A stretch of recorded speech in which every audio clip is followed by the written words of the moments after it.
Hi friends, అందరికీ నమస్కారం. వివిధ పోటీ పరీక్షలు రాయబోతున్న విద్యార్థులందరికీ మా ప్లాటో యాజమాన్యం ఈ పోటీ పరీక్షల్లో కరెంట్ అఫైర్స్ కీలకమైన పాత్ర పోషిస్తుంది కనుక జనరల్ స్టడీస్లో కరెంట్ అఫైర్స్ మీద అవగాహన ఉంటే 50 నుండి 60 మార్కుల వరకు క్యాచ్ చేయొచ్చు.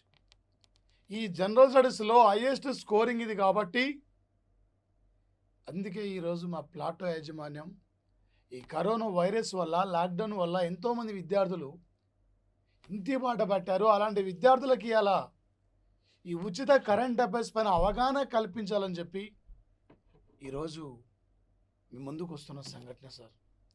మరి ముఖ్యంగా సార్, గాన గాంధర్వుడు, పాటలమ్మ ముద్దుబిడ్డ,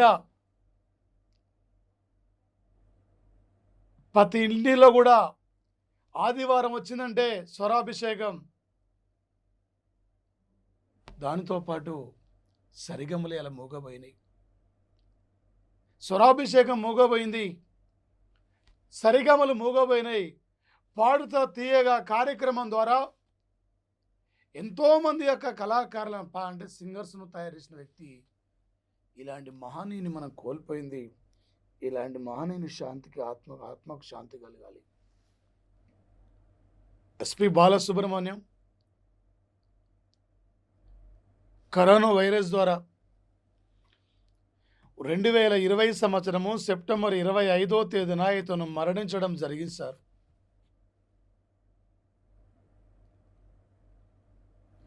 డెబ్బై 74 ఏళ్ల వయసులో ఉన్న వ్యక్తి సార్ ఎస్పి బాలసుబ్రహ్మణ్యం. సుమారు 16 భాషల్లో 40,000కు పైగా పాటలు ఆలపించిన వ్యక్తి సార్. ఒక్క రోజుల్లోనే దాదాపు వచ్చేసి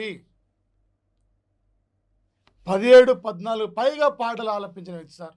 అటు హిందీ, ఇటు తెలుగు, అన్ని భాషల్లో 16 భాషలు సార్. అలాంటి గాన గాంధర్వుడిని ఈరోజు ఒక తెలుగు జాతి కోల్పోయిన సంఘటన సార్. తమిళనాడులో మరణించారు. మరి ముఖ్యంగా 2001లో పద్మశ్రీ అవార్డు గ్రహీత, 2011లో పద్మ విభూషణ్ అవార్డు గ్రహీత. ఈ దేశంలో 2వ అత్యున్నతమైన అవార్డు పద్మశ్రీ అవార్డు గ్రహీత సార్. ఒక పద్మశ్రీ అవార్డు 2001 వచ్చింది. మొదటి అత్యున్నతమైన అవార్డు భారతరత్న, రెండో అత్యున్నతమైన అవార్డు పద్మ విభూషణ్ ఇతనికి 2011లో లభించింది. 2001లో పద్మశ్రీ అవార్డు రావడం జరిగింది సార్. అనేకమైన అవార్డులు స్వీకరించిన వ్యక్తి సార్ ఎస్పి బాలసుబ్రహ్మణ్యం. ఒక ప్రముఖ టీచర్, ఎంతోమంది దీనులకు, అభాగ్యులకు అండగా నిలబడ్డ వ్యక్తి, ఒక దీన్ దయాళ్ ఉపాధ్యాయ. దీన్ దయాళ్ ఉపాధ్యాయ. ఈ దీన్ దయాళ్ ఉపాధ్యాయ సార్, ఈయన జన్మించిన రోజు ఈరోజు సెప్టెంబర్ 25వ తేదీ. 2015 నుండి సెప్టెంబర్ 25ను కేంద్ర ప్రభుత్వం జాతీయ సామాజికం రోజుగా గుర్తించింది. టుడే జాతీయ సామాజికం రోజు, today social activities day today వచ్చేసి ఎవరి జన్మదినాన్ని సామాజిక రోజుగా గుర్తించిందంటే దీన్ దయాళ్ యొక్క జన్మదినాన్ని గుర్తించింది కేంద్రం. ఈయన పేరు మీద అనేకమైన కార్యక్రమాలు ప్రారంభించారు. ఉత్తరప్రదేశ్లో దీన్ దయాళ్ యొక్క యూనివర్సిటీ కూడా ఉంది.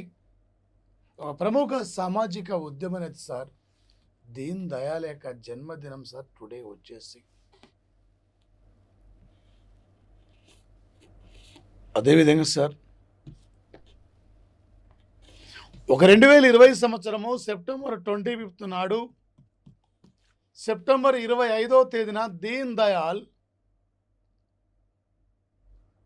జన్మదినం రోజే ఈరోజు ఉత్తరప్రదేశ్ యొక్క ముఖ్యమంత్రి యోగి ఆదిత్యనాథ్ మహిళలపై దాడులు చేస్తున్న యొక్క మానవ మృగాలు,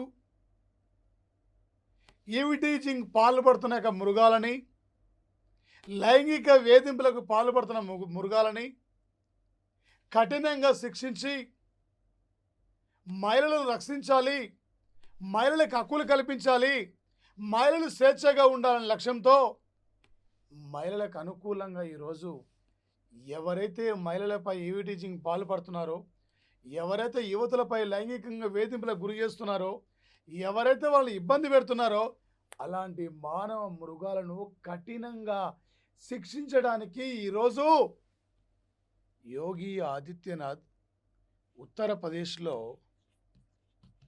ఆపరేషన్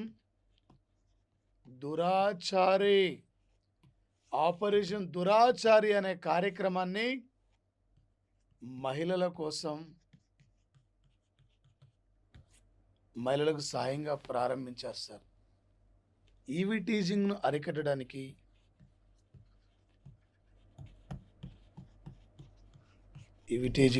అరికట్టడం కోసం మరి ముఖ్యంగా సార్ ఢిల్లీలో ఉన్న కేంద్ర ఎన్నికల సంఘం నిర్వాచన్ సాధన్ ఈరోజు ఎన్నికల ప్రధాన అధికారి సునీల్ అరోరా 2020 సంవత్సరము సెప్టెంబర్ 25వ తేదీన బీహార్ యొక్క అసెంబ్లీ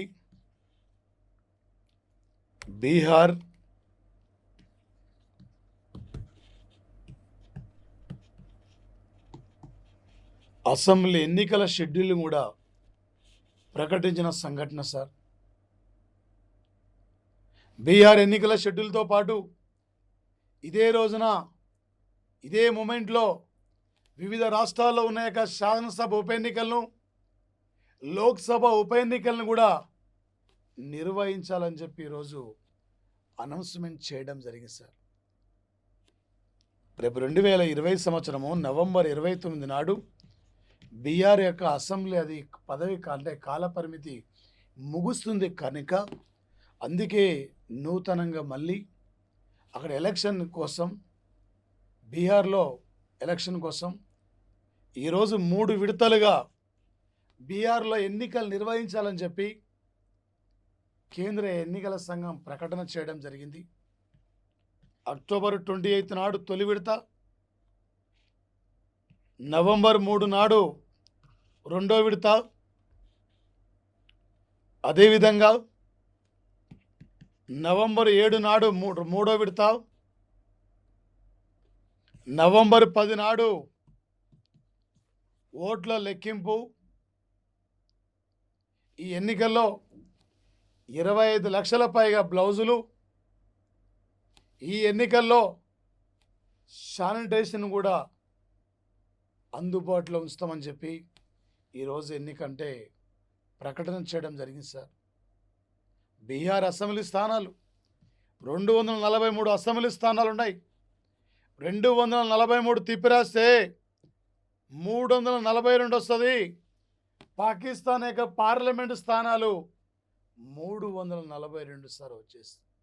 రేపు ఎగ్జామ్లో లేటెస్ట్ కరెంటు పాలిటీ పరంగా ఎగ్జామ్లో అడుగుతాడు సార్, బీహార్ అసెంబ్లీ స్థానాల్ని ఎన్ని విడతలు నిర్వహించనున్నారు లేదా నిర్వహించారు, ఏరో వచ్చేసి ఇక్కడ బీహార్ యొక్క అసెంబ్లీ స్థానాల సంఖ్య ఎంత, ఈ టైపులో రేపు ఎగ్జామ్లో అడగబోతున్న అంశాలు ఉంటాయి సార్. టుడే బీహార్ యొక్క governor Phagu Chauhan Bihar governor.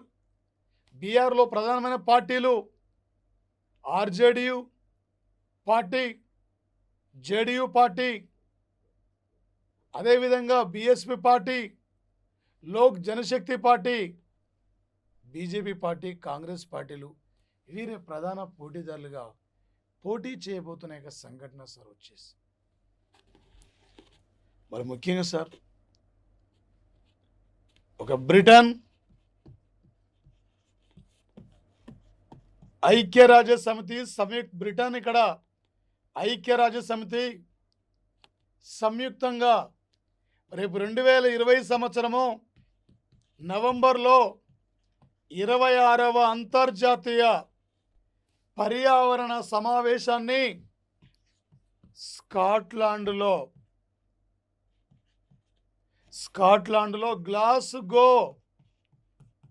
గ్లాస్గోలో నిర్వహించబోతున్నారు sir. స్కాట్లాండ్లో గ్లాస్గోలో ఈ సమావేశం జరగబోతున్న సంఘటన సార్. లాస్ట్ ఇయర్ అంతర్జాతీయ పర్యావరణ సమావేశాన్ని స్పెయిన్ క్యాపిటల్ మాడ్రిడ్లో నిర్వహించారు.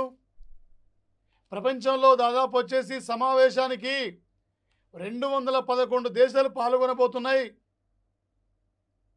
కాలుష్యాన్ని నివారిస్తూ పర్యావరణ రంగాన్ని పరిరక్షించాలనే లక్ష్యంతోనే ఈ సమావేశం జరగబోతుంది సార్.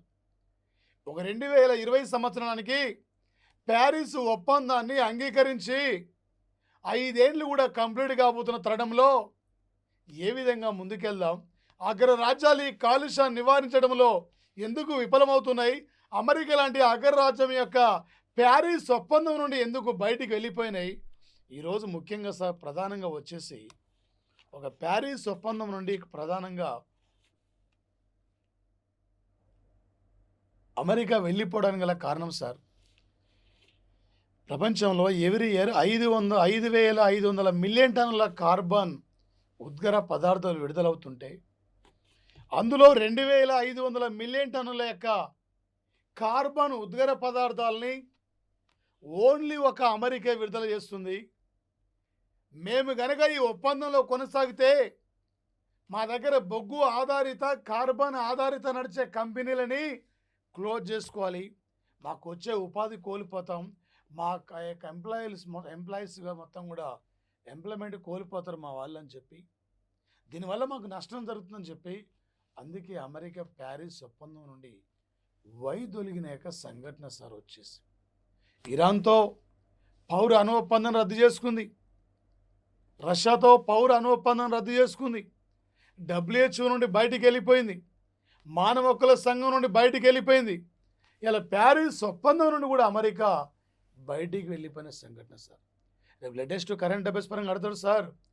2020 సంవత్సరం నవంబర్లో 26వ అంతర్జాతీయ పర్యావరణ సమావేశాన్ని ఎక్కడ నిర్వహించనున్నారు, ఎన్నో పర్యావరణ సమావేశం ఇది. 2020 నాటికి ప్యారిస్ ఒప్పందాన్ని అంగీకరించి ప్యారిస్ ఒప్పందం అమల్లోకి వచ్చి ఎన్ని సంవత్సరాలు పూర్తయింది, ఈ టైపులో అడగబోతున్న అంశాలు ఉంటాయి సార్. ఈ మధ్యనే ఆపరేషన్ దురాచారి కార్యక్రమాన్ని ఏ రాష్ట్ర ప్రభుత్వం ప్రారంభించింది, ఈ కార్యక్రమం యొక్క ముఖ్య ఉద్దేశం ఏంది, ఇలా మనకు అడుగుతాడు సార్. ఇక్కడ 2020 సంవత్సరము సెప్టెంబర్ 25వ తేదీన ఈరోజు సార్, కుటుంబంలో ఎవరైనా మరణిస్తే వాళ్ళ బూడిదని అక్కడ కల్మషాన్ని తీసుకెళ్ళి గంగానదిలో హరిద్వార్లో కలపడానికి ఎవరన్నా మేము వెళ్తామని చెప్పి ప్రభుత్వం దగ్గర అప్లికేషన్ పెట్టుకుంటే ఇంట్లో ఇద్దరికి పర్మిషన్ ఇస్తుంది. ఒక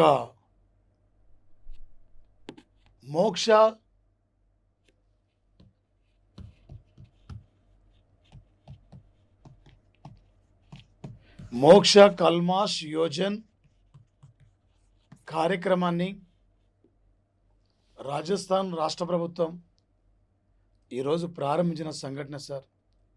రాజస్థాన్ సీఎం అశోక్ గెహ్లాటే, కాంగ్రెస్ పార్టీ సార్ ఇక్కడ అధికారంలో ఉంది. ఈ రాష్ట్ర అసెంబ్లీ స్థానాలు 200 సార్. ఈ రాష్ట్ర గవర్నర్ కల్రాజ్ మిశ్రా సార్, ఈ రాష్ట్ర గవర్నర్ వచ్చేసి మరి ముఖ్యంగా సార్ ఏపీ ప్రభుత్వం కేంద్ర ప్రభుత్వం సహకారంతో 2020 సంవత్సరము సెప్టెంబర్ 25 నాడు ముఖ్యమంత్రి ఒక ప్రకటన కూడా చేయడం జరిగింది సార్. నెల్లూరు జిల్లాలో ఫర్నిచర్ ఫర్నిచర్ యొక్క పార్కును నిర్మించడానికి ఆత్మ నిర్భర్ భారత్ యోజనలో భాగంగా విదేశీ వస్తువుల యొక్క దిగుమతులను తగ్గించే విధంగా స్వదేశీ వస్తువుల యొక్క ఎగుమతులు పెంచే భాగంగా ఒక ఫర్నిచర్ పార్కును నెల్లూరు జిల్లాలో ఏర్పాటుకు కేంద్ర ప్రభుత్వం సహకారంతో నిర్మించబోతున్నారు. సుమారు ఈ పార్కు ద్వారా 25 లక్షల మంది కూడా ఉపాధి అవకాశాలు కూడా లభించబోతున్నాయి. 1500 ఎకరాలలో ఈ పార్కును కూడా నిర్మించబోతున్న సంఘటన సార్. అటు కృష్ణపట్నం రేవు పట్టణానికి, ఇటు శ్రీ సిటీకి దగ్గరలో ఉండే విధంగా ఈ పార్కుని ఇక్కడ నెల్లూరు జిల్లాలో నిర్మిస్తున్న యొక్క సంఘటన సార్. ఆల్రెడీ కడప జిల్లాలో యాపిల్ యూనిట్ కూడా రాబోతుంది. జపాన్ చెందిన ఒక అలయన్స్ ఫుట్వేర్ కంపెనీ విశాఖ కూడా రాబోతుంది. ఆల్రెడీ వచ్చేసి అనంతపురం జిల్లాలో కియో కార్ల కంపెనీ కార్లు కూడా ఉత్పత్తి కూడా స్టార్ట్ కావడం జరిగింది. అందుకే అలా ఏపీ దేశంలోనే స్వేచ్ఛ వ్యాపారంలో మొదటి స్థానంలోనే ఒక సంఘటన సార్ ఆంధ్రప్రదేశ్.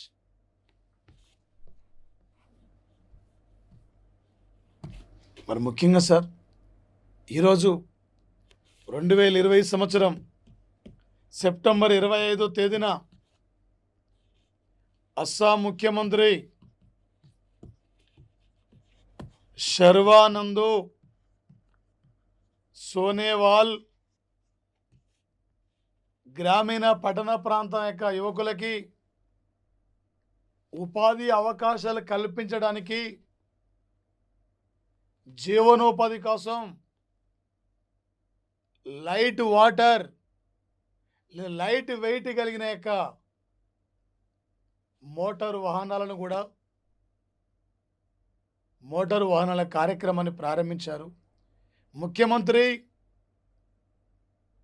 పరిబాన్ లిచావో అనే కార్యక్రమాన్ని ఈరోజు ప్రారంభించారు సార్.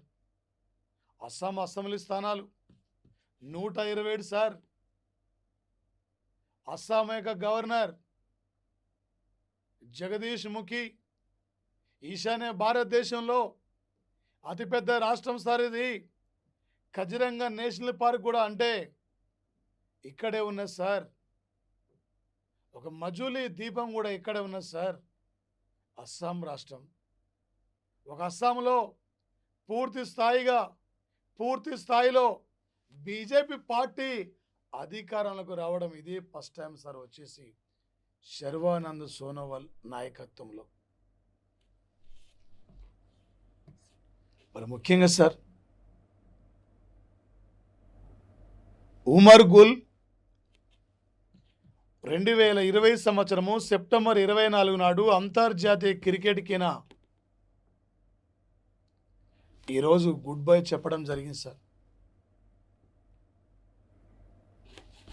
2003లో తొలిసారిగా జింబాబ్వేతో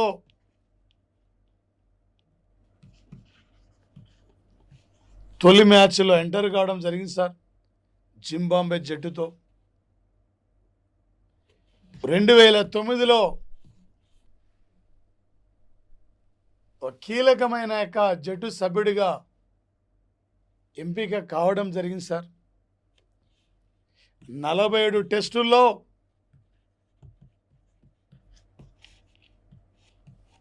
47 టెస్టుల్లో సుమారు 163 వికెట్లు తీశారు సార్. 60 T20 మ్యాచ్లో 85 వికెట్లు, 130 వన్డేలో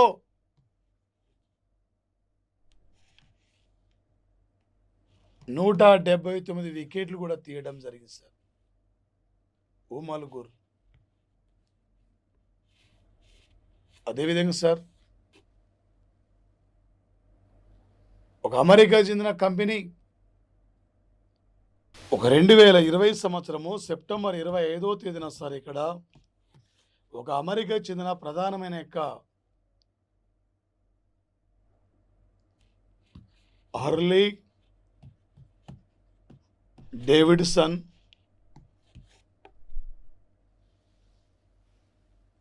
టూ వీలర్ వెహికల్స్ తయారీ కంపెనీని హర్యానా రాష్ట్రంలో మూసివేస్తున్నట్లు, ఈ భారత్ నుండి వెళ్ళిపోతున్నట్లు కూడా ఈరోజు ప్రకటించడం జరిగింది సార్. కంపెనీ హర్యానా రాష్ట్రంలో బీనావాలు ప్రాంతంలో ఈ కంపెనీ ఉంది. రేపు ఎగ్జామ్లో మనకి ఎలా ఆడుతాడు సార్ అంటే, భారతదేశం నుండి ఈ మధ్యనే అమెరికా చెందిన ఏ కంపెనీ గుడ్ బై చెప్పింది, ఇలా ఈ మధ్యనే వార్తలకు వస్తున్న హర్లీ డేవిడ్సన్ టూ వీలర్ యొక్క వెహికల్స్ కంపెనీ ఏ రాష్ట్రంలో మూతపడింది. ఇలా ఇండియాలో మోటారు వాహనాలకు ప్రసిద్ధిగాంచిన ప్రాంతం హర్యానాలో గురుగావ్ సార్. అమెరికాలో మోటారు కార్ల పరిశ్రమకి ప్రసిద్ధిగాంచిన ప్రాంతం డెట్రాయిట్. అమెరికా దేశంలో ఒక హర్లీ డేవిడ్సన్ యొక్క వెహికల్స్ ఉత్పత్తి కంపెనీ కూడా భారత్ నుండి వెళ్ళిపోయిన సంఘటన sir. Today sir world pharmacist day, అంతర్జాతీయ ఫార్మసిస్ట్ డే సార్.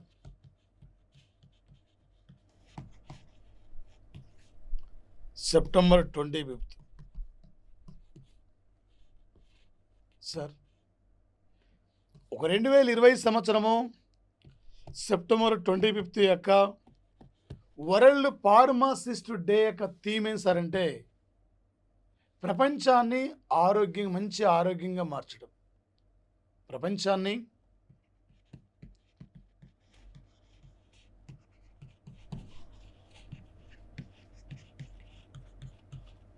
మంచి ఆరోగ్యంగా మార్చడం సార్. అంటే ఇక కరోనా వైరస్ వల్ల, లాక్డౌన్ వల్ల, కరోనా వైరస్ వల్ల ప్రపంచ దేశాలు మొత్తం కూడా ఇలా అతలాకుతలైన పరిస్థితి సార్. ఇలాంటి పరిస్థితుల్లో ఈ ప్రపంచాన్ని ఒక మంచి ఆరోగ్యకరమైన యొక్క ప్రపంచంగా చూడాలి. కాబట్టి మనందరం కూడా తగు జాగ్రత్తలు కూడా తీసుకోవాలని చెప్పి ఈరోజు అంతర్జాతీయ ఫార్మసిస్ట్ డే సందర్భంగా ఈ థీమ్ను గుర్తించారు సార్. 2009 సంవత్సరంలో టర్కీ దేశంలో అంతర్జాతీయ ఫార్మసిస్ట్ యొక్క సమావేశాల్లో సెప్టెంబర్ 25ను అంతర్జాతీయ ఫార్మసిస్ట్ డేగా 2009 నుండి ఫైండ్ అవుట్ చేసిన సంఘటన సార్ వచ్చేసి. మరి ముఖ్యంగా సార్ ఒక 2020 సంవత్సరము సెప్టెంబర్ 25వ తేదీన సోమాలియా దేశానికి నూతన ప్రధానిగా మహమ్మద్ సోహెల్ రూబెల్, ఒక సోమాలియా దేశానికి సార్ ఒక నూతన ప్రధానిగా ఈరోజు ఎన్నికైన వ్యక్తి మహమ్మద్ సోహెల్ రూబెల్ సార్.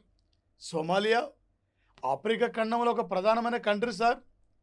ఈ ప్రపంచంలో అత్యంత అవినీతికరమైన దేశాల్లో ఉత్తర కొరియా తర్వాత సోమాలియా దేశం సార్.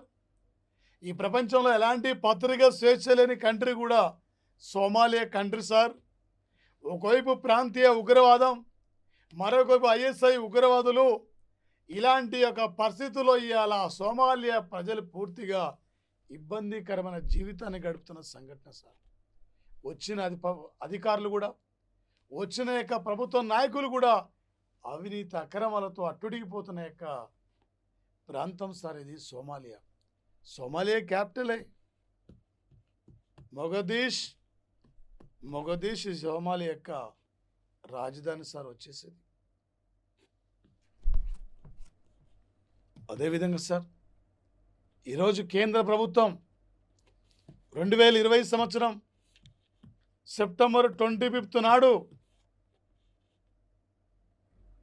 కరోనా వైరస్ వల్ల, లాక్డౌన్ వల్ల కొన్ని రాష్ట్రాల యొక్క ఆర్థిక వ్యవస్థ దెబ్బతిన్నది కాబట్టి దేశీయ ఉత్పత్తిలో 2% వరకు ఓపెన్ మార్కెట్ల ద్వారా రుణాలు పొందొచ్చు అని చెప్పి ఓపెన్ మార్కెట్ల ద్వారా 9,913 కోట్ల యొక్క రుణాన్ని పొందవచ్చని చెప్పి 5 రాష్ట్రాలకు అనుమతి ఇచ్చింది సార్. అందులో ఆంధ్రప్రదేశ్ ఒకటి, తెలంగాణ ఒకటి, కర్ణాటక రాష్ట్రం ఒకటి, గోవా ఒకటి, త్రిపుర, ఈ రాష్ట్రాలకు సార్. ఈ మధ్యనే కేంద్ర ప్రభుత్వం ఓపెన్ మార్కెట్ల ద్వారా రుణాలు పొందవచ్చు అని చెప్పి ఏ 5 దేశంలో ఎన్ని రాష్ట్రాలకి వెసులుబాటు కల్పించింది, ఏ 5 రాష్ట్రాలకి అవకాశాన్ని కల్పించింది, అందులో సంబంధం లేని యొక్క రాష్ట్రం పేరేమిటి, ఇలా రేపు మనకు అడగబోతున్న యొక్క అంశాలు ఉంటాయి సార్. ఇక్కడి నుంచి ఇది సార్ రేపు అడగబోతున్న బిట్టు. లేటెస్ట్ కరెంటు ఎకనమీ పరంగా మన బాలు గురించి కానీ, ఆపరేషన్ దురాచారి గురించి కానీ, అదేవిధంగా ఓపెన్ మార్కెట్ల రుణాల గురించి కానీ, హర్లీ డేవిడ్సన్ అనేక మోటార్ వెహికల్స్ కానీ, మొహమ్మద్ సోయల్ రుబెల్, దీన్ దయాల్ గురించి, వీళ్ళ గురించి రేపు ప్రధానంగా ఎగ్జామ్లో మనకి ఫోకస్ చేసే అవకాశం ఉంటుంది సార్. ఈరోజు ఈ మధ్యనే ఒక 2020 సంవత్సరము సెప్టెంబర్ 25వ తేదీన సార్ కేంద్ర విద్యుత్ సంస్థల కింద పనిచేసే ఎఫిషియన్షియల్ ఎమర్జెన్సీ సర్వీస్ లిమిటెడ్, ఒక ఎఫిషియన్షియల్ ఎమర్జెన్సీ సర్వీస్ లిమిటెడ్ కంపెనీకి ఒక నూతన మేనేజింగ్ డైరెక్టర్ జనరల్గా నియమితులైంది రజత్ సూద్ సార్. ఈ రజత్ సూదుని అంటే రజత్ వచ్చేసి కూడా రజత్ సూదుని ఈరోజు కేంద్రం నియమించింది సార్. ఈ యొక్క ఎమర్జెన్సీ అంటే ఎఫిషియన్షియల్ ఎమర్జెన్సీ సర్వీస్ లిమిటెడ్ యొక్క హెడ్ ఆఫీస్ ఇది ఎక్కడ ఉంది సార్ అంటే వచ్చేసి ఇది ఢిల్లీలో ఉంది సార్. ఈ సంస్థ చైర్మన్ సార్ రాజీవ్ శర్మ చైర్మన్గా కొనసాగుతున్న యొక్క సంఘటన సార్ వచ్చేసి. మరి అదేవిధంగా సార్ ఏరోస్ ఇండియా ఇది భారతదేశంలో ప్రముఖ ఒక కంప్యూటర్ల యొక్క కంపెనీ సార్. ఈ ఏరోస్ ఇండియా యొక్క కంప్యూటర్ల కంపెనీకి ఒక బ్రాండ్ అంబాసిడర్గా సోను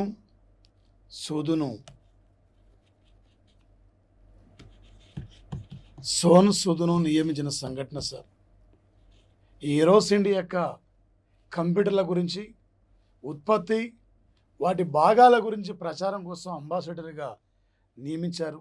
ఈ లాక్డౌన్ వల్ల, ఈ కరోనా వైరస్ కారణం వల్ల అనేక మంది కుటుంబాలకి అలా అండగా నిలబడ్డ వ్యక్తి సార్. ఒక ప్రవాసీ యాప్ అనే పేరుతో ఒక ప్రత్యేక యాప్ను కూడా ప్రారంభించి అనేక మంది యొక్క పేదవాళ్ళకి సొంతంగా డబ్బులు పెట్టుకొని సొంతంగా అంటే వాళ్ళకి ఎకనామికల్లీ సపోర్ట్ చేసిన వ్యక్తి సార్. ఒక సామాజిక కార్యక్రమాల్లో పాల్గొంటున్న యొక్క నటుడు సార్ యొక్క సోను సూదును ఈరోజు ఈ యొక్క ఏరోస్ ఇండియా యొక్క అంబాసిడర్గా నియమించిన యొక్క సంఘటన సార్ వచ్చేసి. వీటి మీద ప్రధానంగా మనకు ఎగ్జామ్లో ఫోకస్ చేసే యొక్క అంశాలు ఉంటాయి సార్ వచ్చేసి ఇక్కడ సార్. టుడే ఒక 2020 సంవత్సరము సెప్టెంబర్ 25వ తేదీన ఐక్యరాజ్య సమితి 45వ యుఎన్ఓ మానవ హక్కుల మండలి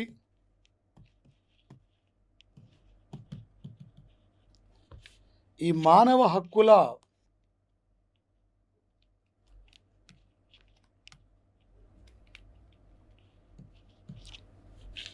మండలిలో భారతదేశం తరపున మాట్లాడిన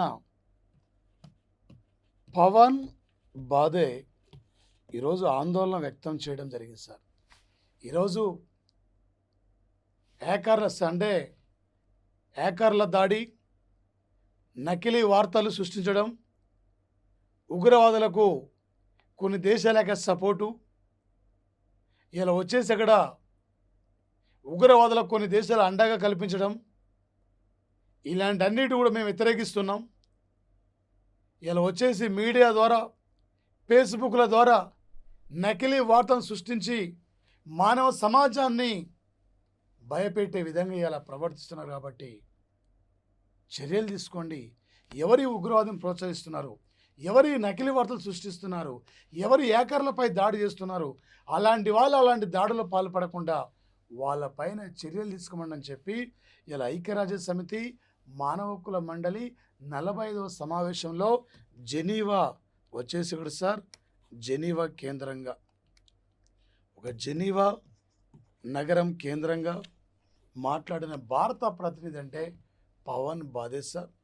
ఐక్యరాజ్య సమితి మానవ హక్కుల మండలిలో మొత్తం 47 సభ్య దేశాలు ఉన్నాయి. ఐక్యరాజ్య సమితి మానవ హక్కుల మండలి చైర్పర్సన్ ఆమె వచ్చేసి ఇక్కడ మిచెల్ బాచిలెట్ సార్. చిలీ కంట్రీ యొక్క మాజీ అధ్యక్షురాలు.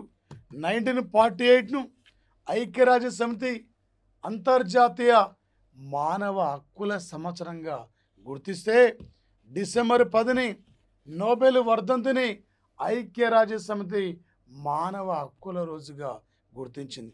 డిసెంబర్ 10 ఇది మానవ హక్కుల రోజు, 1948 అది మానవ హక్కుల సంవత్సరం. రేపు ఎగ్జాంపుల్ అంటే వచ్చేసి ఇక్కడ ఐక్యరాజ్య సమితి ఒక మానవ హక్కుల మండలి యొక్క హెడ్ ఆఫీస్ ఎక్కడ సార్ అంటే జెనీవా. జెనీవా అంటే ఏం గుర్తురావాలి సార్? WTO హెడ్ ఆఫీస్ ఇక్కడే ఉంది, WHO హెడ్ ఆఫీస్ ఇక్కడే ఉంది, ILO హెడ్ ఆఫీస్ కూడా ఇక్కడే ఉంది, రెడ్ క్రాస్ సంస్థ హెడ్ ఆఫీస్ కూడా ఇక్కడే ఉంది, అంతర్జాతీయ వాతావరణ సంస్థ హెడ్ ఆఫీస్ ఉంది కూడా స్విట్జర్లాండ్లో జెనీవా నగరం సార్. రేపు లేటెస్ట్ UNO కరెంట్ అఫైర్స్ పరంగా మనం ఫోకస్ చేసి అడుగుతాడు సార్. 2020 సంవత్సరం సెప్టెంబర్ 25 నాడు ఐక్యరాజ్య సమితి ఎన్నో మానవ హక్కుల మండలి సమావేశం జరిగింది. ఐక్యరాజ్య సమితి మానవ హక్కుల మండలిలో మాట్లాడిన భారత ప్రతినిధి పేరేమిటి? పవన్ బాధే. ఈ విధంగా అడిగే అవకాశం ఉంటుంది సార్. ఓకే, ఈ డైలీ ప్లాటో కరెంట్ అఫైర్స్ను మీ ఫ్రెండ్స్కి షేర్ చేయండి, మీరు కూడా షేర్ చేసుకోండి, మీ ఫ్రెండ్స్కి తెలియపరచండి. రేపు రాబోతున్న NTPC కానీ ప్రతి కాంపిటేటివ్ ఎగ్జామ్లో డైలీ కరెంట్ అఫైర్స్ టోటల్ మీకు ఎనఫ్ సార్. ఏది మీరు బయట నుంచి చదవాల్సిన యొక్క అవసరం లేదు. ఈ రేపు పేపర్కి వచ్చేదానికంటే మీరు ఎక్కడెక్కడో బిట్టు వెతుకునే దానికంటే మీకు అన్ని బిట్లు ఒకే దగ్గర మీకు మేము చేరవేస్తున్నాం. ఇంకా మీకు అనేక రకాలుగా మా ప్లాట్ఫామ్ మీకు అందించబోతుంది. సబ్స్క్రైబ్ చేసుకోండి. Thank you guys, thank you friends, thank you.